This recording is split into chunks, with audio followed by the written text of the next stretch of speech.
Innal hamdalillah nahmaduhu wa nasta'inuhu wa nastaghfiruh wa na'udzu billahi min shururi anfusina wa min sayyiati a'malina. Man yahdihillahu fala mudilla lahu wa man yudlil fala hadiya lahu. Wa asyhadu an la ilaha illallah wahdahu la syarika lahu wa asyhadu anna Muhammadan 'abduhu wa rasuluhu alladzi la nabiyya ba'dahu. Qala Allahu 'azza wa jalla ya ayyuhalladzina amanu taqullaha haqqa tuqatih wa la tamutunna illa wa antum muslimun. Amma ba'du. Tsumma nusalli wa nusallim ala habibina wa rasulina Muhammadin wa ala alihi wa ashabihi ajma'in. Tayyib.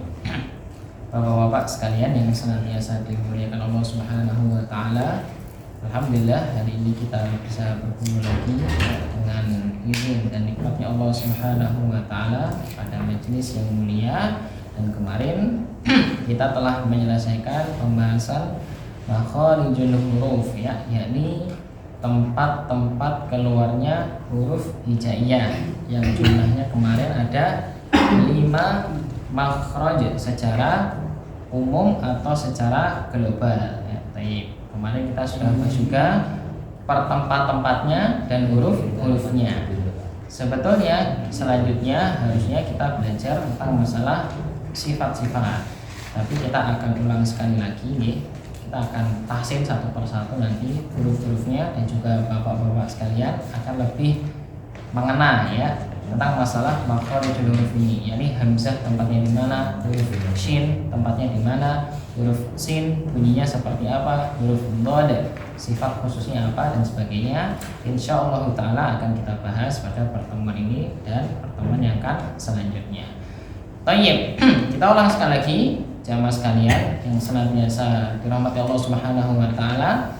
Kemarin kita sampaikan makharijul huruf, ya, tempat-tempat keluarnya huruf hijaiyah. Yang huruf hijaiyah kemarin ada berapa huruf? 29 28 atau 29? 29. Ada yang ingat urutan huruf hijaiyah? Nah, ini sudah sepekan 2 pekan yang lalu. Ada yang ingat mungkin, ya, urutan huruf hijaiyah yang dulu waktu TPA, ya, atau waktu SD kita pelajari a, ba, ta, ja sampai ya. Kira-kira siapa yang masih ingat? Cuman ya tadzakkar. Mungkin Pak Pri yang sepuh mungkin.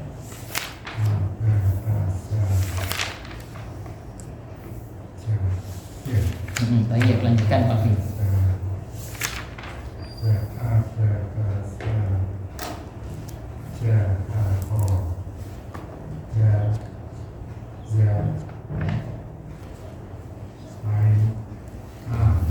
Lewat banyak ini.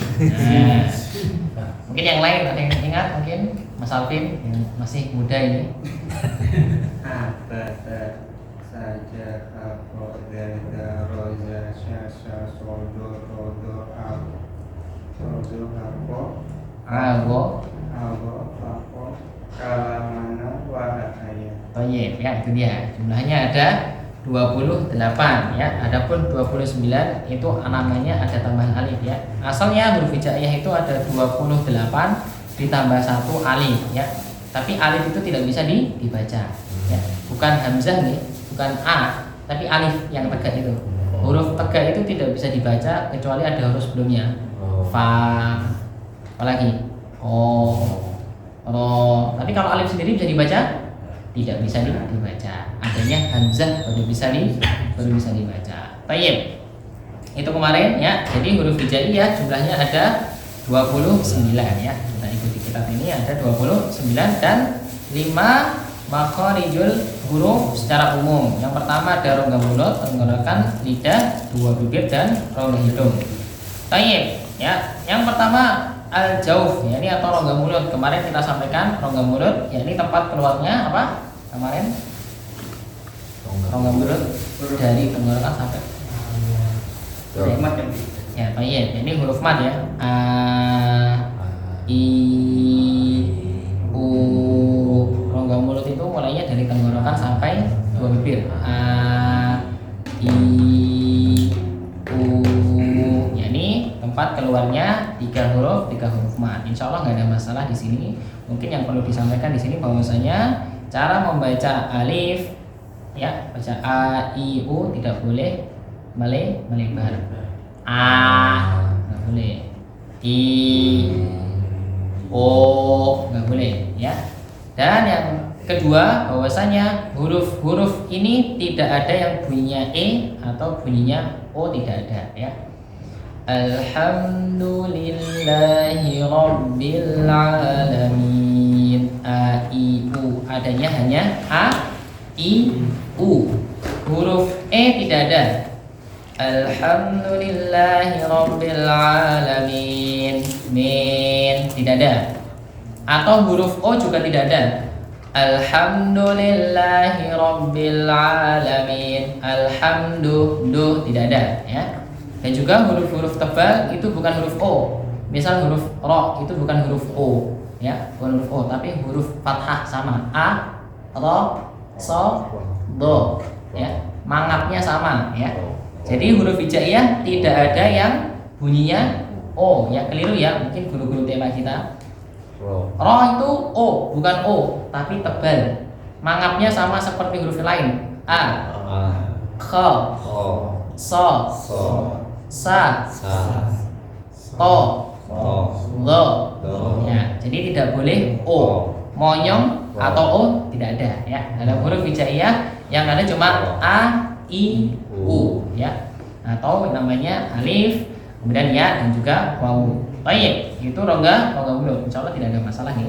Jadi jangan sampai yang pertama tadi melebar, ya, dan juga apa tadi? Ya, miring ke E atau miring ke O, ya. Harus betul-betul bagus A, I, U-nya, ya. Itu yang pertama rongga mulut. Kemudian selanjutnya adalah tenggorokan. Yang kemarin sudah kita bahas. Jadi tenggorokan kita itu terbagi jadi 3. Ada yang di pangkal, tengah, ujung, ya. Tengah, pangkal, ujung. Masing-masingnya punya 2 huruf. Kita mulai dari pertama dulu, paling bawah dulu. yakni huruf hamzah dan huruf H. Bunyinya A, I, U. Dirasakan ya di pangkal tenggorokan. A. Coba Bapak diulang ya. A. I. U. A.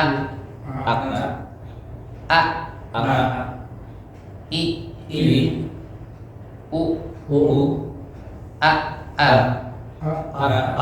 Sekarang ditasdid. A. I.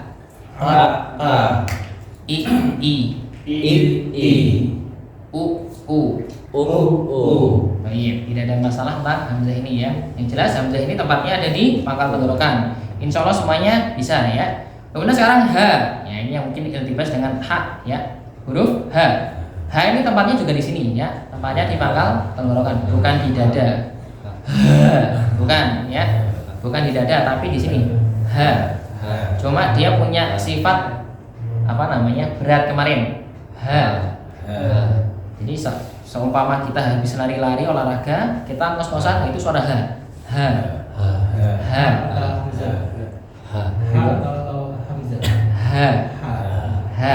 Ya, di situ ada bukunya ya. Huruf hamzah dan huruf H itu tempatnya sama di pangkal tenggorokan. Coba diulang Bapak sekalian. Hi.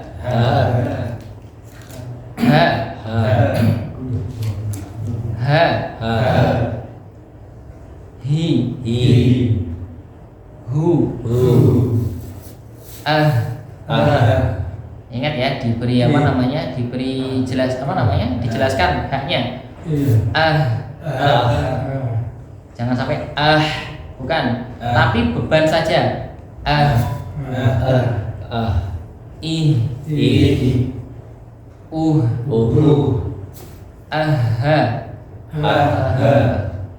Ihi. Jangan sampai kalau ditasdid jangan sampai hilang ya haknya. Bukan dikeluarkan haknya. aha,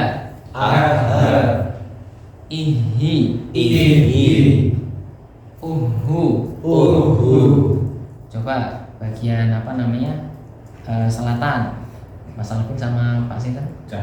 Pak Cahyo. Iya, coba fathah, kasroh, doma. Ha.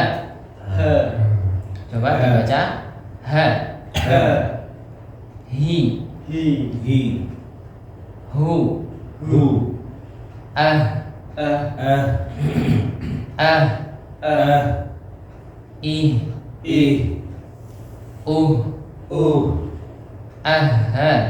Aha. Ihi. Baik, tidak ada masalah ya. Coba yang bagian timur, Pak Angga, Pak Yunus sama Pak siapa? Ya, Mas Faris ya, Faris. Baik, monggo. Ha. Hi.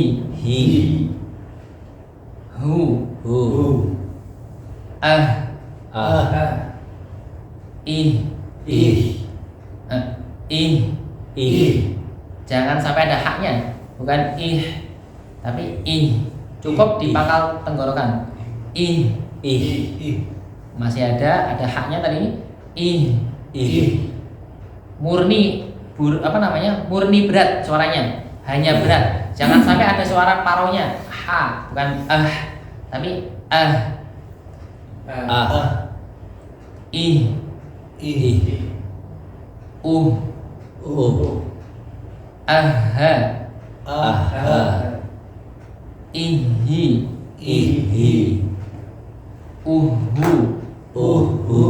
Baik ya. Insya Allah tidak ada masalah. Cuma tadi Anda dengar masih ada huruf haknya ya. Jangan sampai dia campur sama huruf yang lain. Kemudian yang bagian utara, nih. Ha.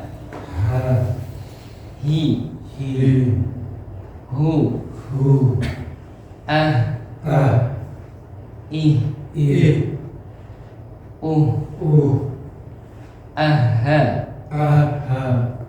Ihi. Baik, insya Allah tidak ada masalah untuk pangkal tenggorokan. Jadi diingat-ingat ya, jemaah sekalian, pangkal tenggorokan ini cuma diisi 2 huruf. Apa tadi? Hamzah dan juga huruf H ya, hamzah dan huruf H. Sekarang kita naik ke level berikutnya, yakni di tengah tenggorokan. Yang ini tidak ada di bahasa kita, nggak ada ya. Insya Allah bahasa Indonesia nggak ada huruf ain atau huruf H-nya ya. Makanya ini cukup sulit untuk sebagian kaum muslimin karena huruf ain dan H tidak ada di bahasa Indonesia. Toyib, yang pertama kita harus tahu ini tempatnya pangkal apa namanya? Tengah tenggorokan. Yang pertama huruf ain dulu, yakni tempatnya di mana tadi? Tengah tenggorokan. Jadi tempatnya bukan di hidung ya. Sebagian kaum muslimin atau guru TPA kita mengajarkan nga.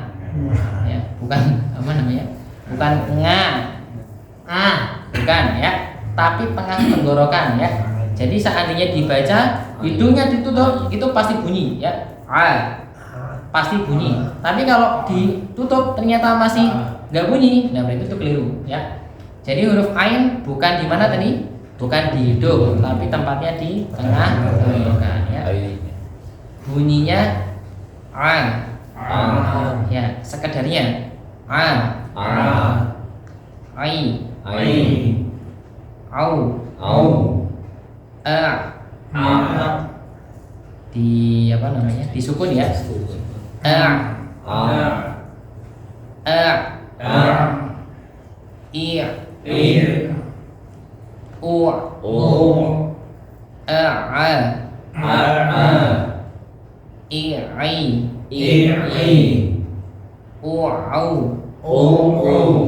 Baik, jangan sampai dia berhenti suaranya bukan tapi waktu disukun tetap ada suaranya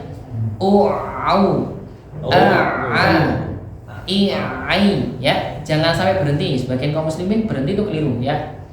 Misal iyyaka na'budu wa iyyaka nasta'in, iyyaka kurang, iyyaka na'budu jangan sampai dia berhenti ya. Beda sama hamzah. Kalau hamzah harus berhenti. Iyyaka na'budu, budu pasti berhenti. Tapi kalau ain nggak berhenti ya, karena dia tidak punya sifat berhenti tadi. Baik, coba dibaca jamaah sekalian. Ai, au,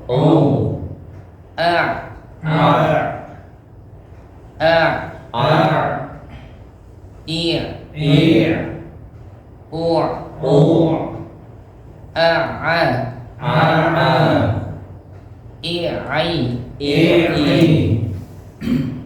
au.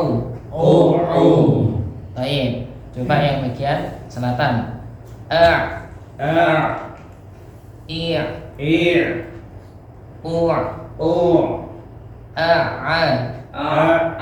nah itu dia berarti tidak boleh ya. Tidak boleh diberi suara berantai. Kalau kata para ulama namanya ba'ah, yakni suara berantai.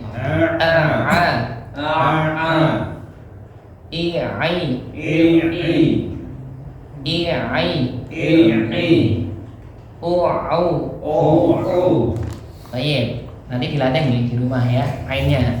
Nanti kalau baca Al-Maun juga itu ya, ada ain di situ soalnya. Fadzalikal ladzi yad'ul yatim, fadzalikal ladzi yad'ul yatim. Baik ya, itu huruf ain. Coba yang tengah nih.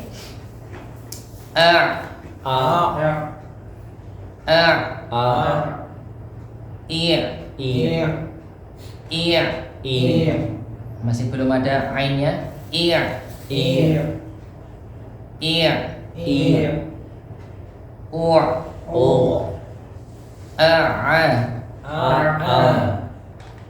Apa namanya? Bibirnya jangan sampai ikut-ikutan ya. Bukan. Mangapnya sama. Cuma ditekan namanya tengah tenggorokannya ya.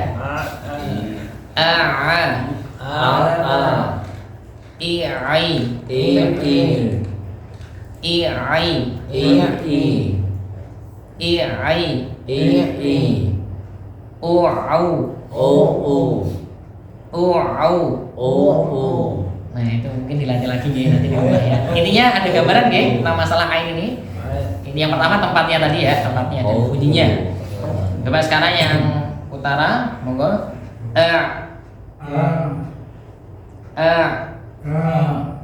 Dikeluarkan.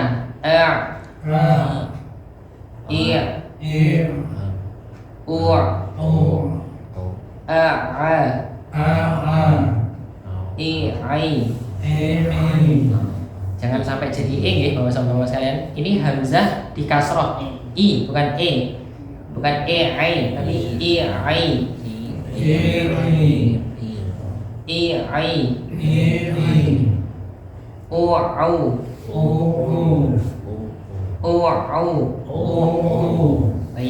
Ya.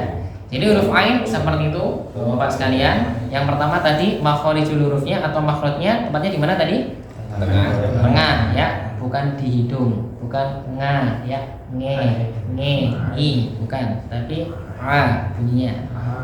Kemudian kalau disukun jangan sampai berhenti suaranya ya. Fadzalikal ladzi yad'ul itu hamzah, bukan yad'ul, tapi yad'ul yatim. Kemudian yang ketiga yang terakhir, jangan sampai dia mungkin karena sudah bisa berlebihan juga nggak boleh ya. Iyyaka na'budu wa nggak boleh. Karena sebagian teman-teman kita di pondok gitu ya, baru belajar ainnya, masya Allah udah bagus ya. Setiap ada ain ditekan terus itu keliru ya. Iyyaka na'budu wa fadzalikal ladzi yad'ul, nggak boleh ya. Sekedarnya ya. Jadi membaca Al-Quran itu bil lutfi fin nutqi bila ta'assufi ya, kata Ibnu Jazari rahimahullah taala, dengan lembut dan tidak ngoyo ya. Berarti kalau ada kaum muslimin yang ngaji ngoyo itu keliru. Alhamdulillahi rabbil, itu keliru berarti ya. Karena membaca Al-Quran itu tidak boleh ngoyo, biasa saja ya, tapi juga tidak boleh gremeng ya, sebagaimana teman-teman yang ingin khotam ya, gremeng. Alif lam mim dzalikal kitabu la raiba fihi hudal lil muttaqin alladzina yu'minuna bil ghaibi. Nah, itu enggak boleh juga ya. Jadi kita ada di tengah-tengahnya, tidak boleh berlebihan dan juga tidak boleh meremehkan. Kita ada di tengah-tengahnya. Tayyib, itu huruf ain ya. Selanjutnya kita beranjak ke huruf ha ya, temannya ain. Tempatnya sama di tengah tenggorokan. Tadi a, sekarang ha ya. Jadi dirasakan tempatnya dua huruf ini ada di tengah tenggorokan. Bunyinya ha. Jadi murni ha. Tidak boleh ada gorok, apa namanya bahasa Jawanya? Gorok-goroknya itu nggak boleh. Ya, dan ngoroknya nggak boleh ya. Ha. Ya. Jadi jangan berlebihan juga. Bukan ya. Ya, jangan berlebihan ya. Karena teman-teman kita ada di pondok juga gitu ya. Bismillahirrahmanirrahim. Itu kebablasan ya, kebablasan. Biasa saja. Ha. Yang paling penting bunyinya tadi nggak ada gorok-goroknya dan jangan sama seperti huruf H. Karena kebanyakan kaum muslimin H dan H itu sama ya. Keliru. Bunyinya ha. Kalau pengen dikeraskan ha. Hi. Hu. Baik, coba kita baca nggih. Ha. Hi. Hu. Ah. Ih.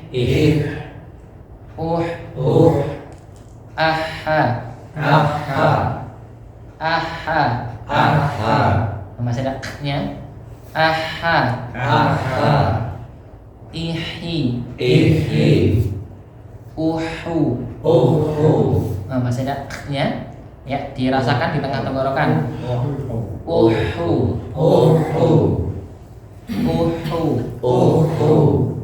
Baik, coba bagian selatan. Hamzah dulu ya. Hamzah baru ha. Ih. Masih. Nah, ini ya, hilangkan. Aha. Ihi. Uhu. Baik, yang tengah. Ih. Aha. Ihi. Uhu.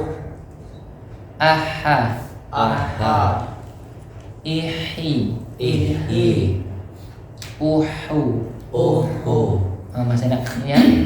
Uhu. Nah, itu dia. Lebih jelas lagi ya. Uhu, bukan uhu, tapi dirasakan di tengah tenggorokan. Uhu. Masih. Uhu. Sekali lagi. Nah, itu nanti dilatih ya kedua hanya ya. Jadi kita belajar ya di sini ya. Nanti kalau latihan di tempat masing-masing. Baik. Yang sebelah utara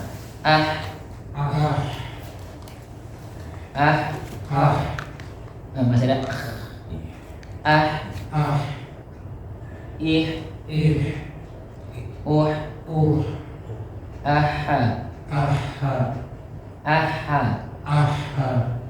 Ihi.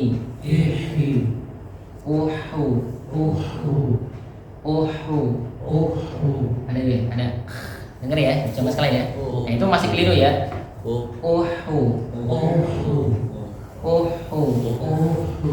Baik, ya. Itu huruf ain dan huruf ha. Mungkin sampai sini dulu. Ada pertanyaan mengenai hamzah, ha, ain, ha atau tenggorokan? Silakan. Sebelum kita lanjut ke pembahasan terakhir, yakni poin dan juga huruf kha. Silakan. Mungkin ada pertanyaan. Antara huruf alif sama hamzah itu kalau dikasih harokat itu bunyinya sama. Baik, bagaimana mengenai hamzah dan alif ya? Sebagaimana kita sampaikan tadi di awal, hamzah dan alif itu dua huruf yang berbeda. Hamzah itu yang kepala ain itu ya. Hamzah itu kepala ain. Itu baru bisa dibaca. A I U A I U A I U U bisa. Tapi kalau alif itu nggak bisa dibaca. Alif itu cuma sebagai pemanjang saja. A I U. Jadi membacanya tergantung huruf sebelumnya. Kalau sebelumnya tipis ya tipis. Fa, sa, za, sa, a, ha. Tapi kalau sebelumnya tebal, ro, so, do, to, kho, wo, dan seterusnya. Jadi hamzah dan alif itu berbeda nih, Pak. Nih. Dan bagaimana kalau diberi tanda harokat? Ya, insya Allah tidak ada di mushaf manapun alif itu diberi harokat kecuali harokatnya ngikutin huruf sebelumnya. Fa yang diharokatin fa atau alifnya? Fa-nya. Ro yang diharokati ro atau alifnya? Ro-nya. Jadi alif itu enggak ada harokatnya. Ngoten nggih? Baik, sekarang lafaz Allah ya. Ini lafaz Allah ini lafaz pengecualian ya, lafaz pengecualian di dalam Al-Qur'an. Mungkin kalau Al-Qur'an cetakan Indonesia ada ininya, ada berdirinya. Ngoten nggih? Ada berdirinya. Tapi kalau di cetakan mushaf Madinah yang apa namanya di Timur Tengah itu enggak ada, biasa. Tapi itu tetap dibaca dua harokat. Khusus lafaz Allah itu dibaca memang dua harokat. Nanti kalau kita belajar lebih dalam lagi, kita pakai mushaf Madinah ya, mungkin ya, suatu-waktu nanti kita akan jumpai ada alif apa namanya, ada lam, bisa digambarkan ya, lam. Kemudian ujungnya ada hamzahnya, al-a, biasanya gitu, al-a. Itu ada dua kondisi di mushaf Madinah. Ada yang dibaca panjang, ada yang dibaca pendek. Itu kalau ini gimana gambarinnya ya? Ya ini mungkin lam ini ya, lam ini. Ada yang di ujung, ada yang di ujung, ada yang di tengah. Itu mushaf Madinah beda. Kalau yang di ujung itu dibaca pendek. Kalau di tengah dibaca panjang. Meskipun nggak ada tanda apa tadi? Tanda alif panjangnya nggak ada. Ya. Tapi yang hamzah itu dibaca panjang karena ikut yang lam tadi. Di tengah tadi kan hamzah dibaca panjang ya. Sini pendek. Pendek ya. Berarti mungkin dia dibaca panjang karena ikut alifnya sini. Mungkin ya, tapi yang jelas itu adalah metode penulisan mushaf ya. Mungkin Anda ambilkan dulu ya. Nah ini. Nah ini istimewanya mushaf Madinah jamaah sekalian ya. Ini yang Anda pelajari dulu ya. Jadi kalau antum lihat mushaf Madinah ini belakang sendiri. Ya, setelah Anas ya, setelah Anas. Ini mungkin ada tulisan banyak ya. Setelah Anas ini, setelah Anas. Ini ada tulisan buahnya. Ini bukan doa-doa nggih. Jadi nanti jangan dibaca doa-doa ya. Kita hadzal mushaful karim wa bitala ma yuwafiqu rawayat. Ini bukan doa ya. Ini metode penulisan mushaf ya. Kalau antum lihat di sini kayak bahasanya apa ya? Kalau di belakang buku itu apa namanya? Pengumuman, daftar pustaka. Nah, daftar pustaka ya. Di sini itu daftar pustaka. Sama muallimnya ditulis ya, ditulis. Tentang masalah penulisan Al-Qur'an, itu pakai kitab apa rujukannya? Ada. Penulisan mushaf di mushaf ini itu nggak sembarangan ya. Bukan wah ini bagusnya di ujung aja ini. Wah, ini bagusnya panjang, bagusnya pendek, bukan. Tapi ngikutin kita para ulama. Ini yang pertama. Kemudian tanda wakaf. Wakaf ini, wakaf ini, wakaf ini, wakaf ini, wakaf ini dan seterusnya itu juga ada rujukannya. Nama-nama surat ada Al-Masad ya, kita kenalnya apa? Al-Lahab. Itu juga ada rujukan kitabnya. Jadi penulisan mushaf ini tidak sembarangan, tapi semuanya ada ilmunya, ada rujukan kitabnya ya. Makanya apa namanya? Istimewanya mushaf Madinah seperti itu. Dan terkenal ya mushaf Madinah ini adalah tulisannya Rasul Utsmani namanya. Bapak sekalian ya. Ini anak bukan sales ya, tapi cuma menjelaskan. Ini namanya Rasul Utsmani ya. Penulisannya pakai Rasul Utsmani. Rasul Utsmani itu tulisan yang ada atau kaidah yang ada di zaman Utsman bin Affan. Jadi Utsman bin Affan dulu juga punya kaidah dalam penulisan itu plek sama yang kita pakai di sini ya. Mungkin kitabu kan ada alifnya, tapi di mushaf di sini kadang nggak ada alifnya, cuma kitabu ada dan seterusnya. Mungkin nanti kalau ada waktu sendiri kita bahas ya keunikan dalam mushaf Madinah ya. Nah itu dia. Ngoten nggih. Mungkin itu insya Allah bisa menjawab. Mungkin ada yang lain lagi? Berarti kita kalau kataman itu yang belakangnya nggak usah dibaca ya Ustaz? Kalau mushaf Madinah nggak ada doa khotamnya. Oh iya. Ya, tapi Tapi kalau mushaf apa namanya? Al-Quran kayak gini kan ada.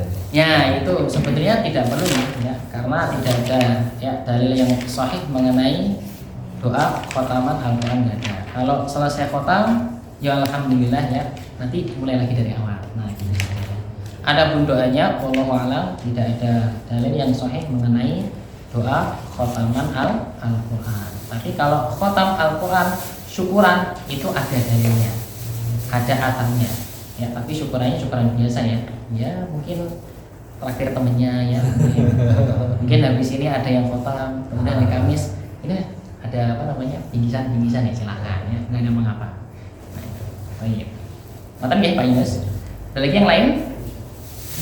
Masih sedikit bingung terkait tadi yang alif sama kayak di Al-Fatihah kan alhamdulillah kan dijelaskan alif itu ngikut salat sebelumnya.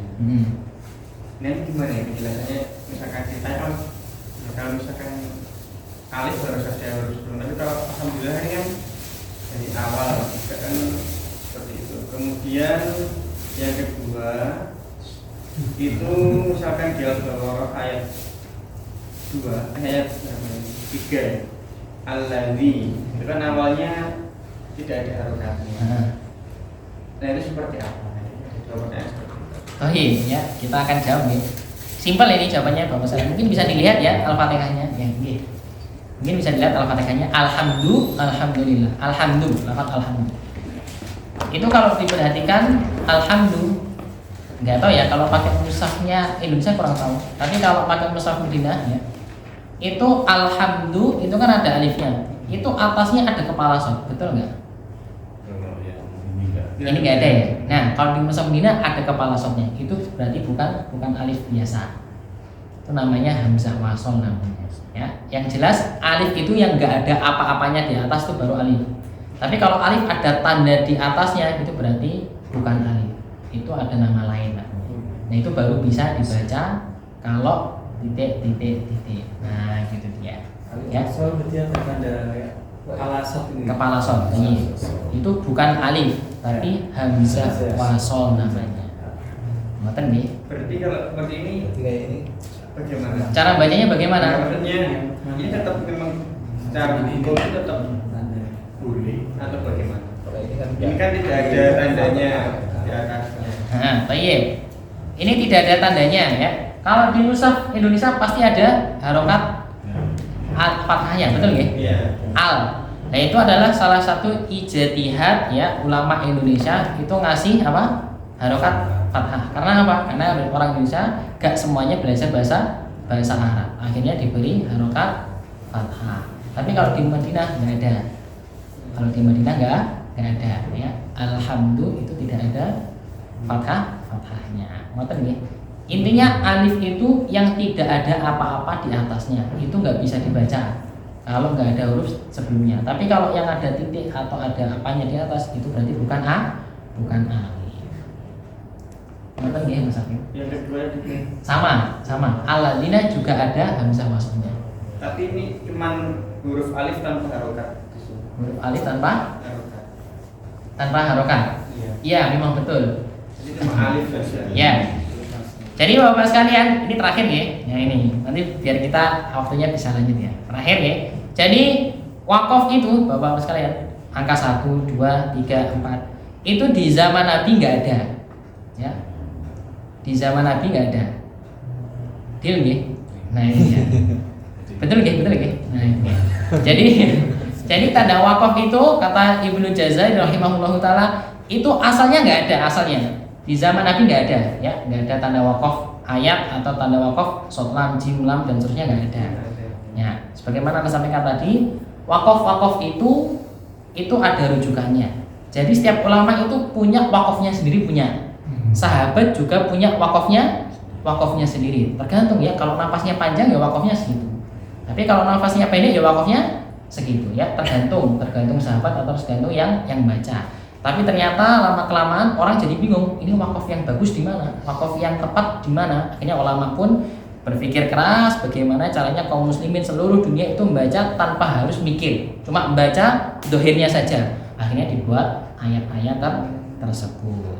Ngoten nggih. Jadi maknanya itu kembali lagi kalau nggak ada ayat berarti boleh antum terobos ya. Alhamdulillahi rabbil alamin arrahmanir rahim maliki yaumiddin iyyaka na'budu wa iyyaka nasta'in. Itu boleh. Jadi itu bukan jazm antum harus berhenti, bukan, tapi kalau pengen lanjut silahkan lanjut ya. Itu hanya penanda bagusnya berhenti di situ. Ngoten nggih Mas Arfi. Sebagaimana alladzina tadi itu antum boleh terobos kalau pengen, kalau napasnya masih panjang. Baik, ngoten nggih.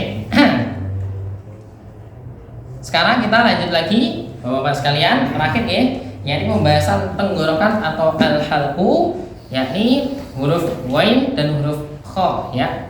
Huruf ghain dan huruf kha ini juga sama ya. Tidak ada di huruf atau tidak ada di bahasa Indonesia, tapi kalau huruf kha ini ada ya, di beberapa bahasa ada ya. Misal bahasa apa? Misal bahasa apa yang ada kha-nya? Bahasa Perancis itu ada kha-nya ya.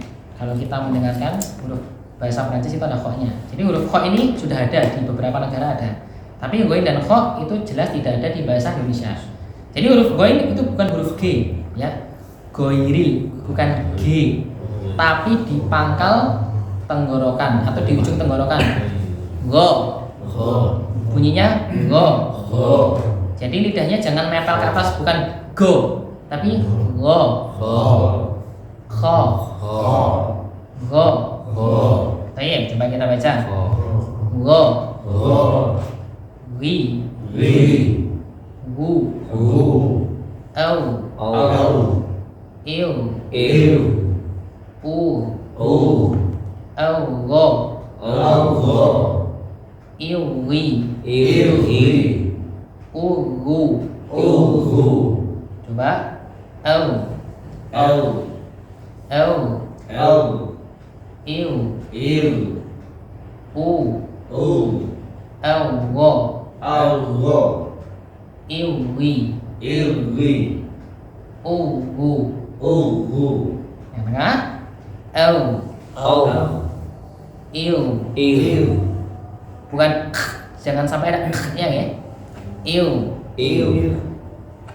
U. Au. Go. Il. Wi. U. Gu. Baik, monggo Pak Pri. Au. Il. U. Au. Go. Il. Wi. U. Gu. Baik, itu huruf ghain ya. Karena sudah masuk isya nih, terakhir huruf kha Bapak sekalian. Kalau ini baru ada k-nya ya, tapi jangan kebablasan ya. Ya. Nanti keluar nanti ini apa namanya? Itunya. Jangan ya, biasa sekedarnya. Ingat ya, sekedarnya. Ya, kalau disukun kalau di fathah kha. Baik, coba diulang sekali lagi para jamaah sekalian. Kha. Khi. Khu. Ik.